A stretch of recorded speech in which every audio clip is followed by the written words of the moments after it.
ইরানের Islamic revolutionary guard corps IRGC দাবি করেছে, তারা ভারত মহাসাগরে একটি মার্কিন যুদ্ধজাহাজ ডেস্ট্রয়ার লক্ষ্য করে সফল ক্ষেপণাস্ত্র হামলা চালিয়েছে।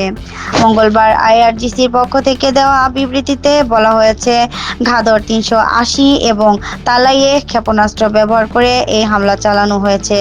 বিবৃতিতে দাবি করা হয়, হামলার সময় যুদ্ধজাহাজটি ইরানের সীমান্ত থেকে 600 কিলোমিটারেরও বেশি দূরে অবস্থান করছিল এবং একটি মার্কিন ট্যাঙ্কার থেকে জ্বালানি সংগ্রহ করছিল। হামলায় দুটি জাহাজেই ব্যাপক আগুন ধরে যায় বলে আইআরজিসি জানিয়েছে, খবর প্রেস টিভির। গাদর হলো মাঝারি পাল্লার ব্যালিস্টিক ক্ষেপণাস্ত্র, যার পাল্লা 2000 কিলোমিটার পর্যন্ত।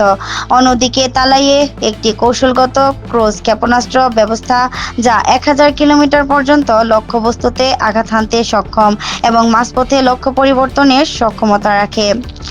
আইআরজিসি এই হামলাকে ট্রু প্রমিস 4 নামে একটি অভিযানের অংশ বলে উল্লেখ করেছে। তারা দাবি করেছে, শনিবার থেকে ইসরায়েল ও যুক্তরাষ্ট্রের পক্ষ থেকে ইরানে নতুন করে আগ্রাসন শুরু হওয়ার পরিপ্রেক্ষিতে এই প্রতিশোধমূলক অভিযান চালানো হচ্ছে। অভিযানের অধীনে ইরান ইতিমধ্যে ইসরায়েলের অভ্যন্তরে একাধিক স্পর্শকাতর ও কৌশলগত লক্ষ্যবস্তুতে হামলা চালিয়েছে এবং পশ্চিম এশিয়ার বিভিন্ন দেশে মার্কিন স্বার্থের উপর প্রতিশোধমূলক আক্রমণ করেছে বলে দাবি করা হয়েছে। এর মধ্যে কাতার, সংযুক্ত আরব আমিরাত ও কুয়েতের মার্কিন স্থাপনাও রয়েছে।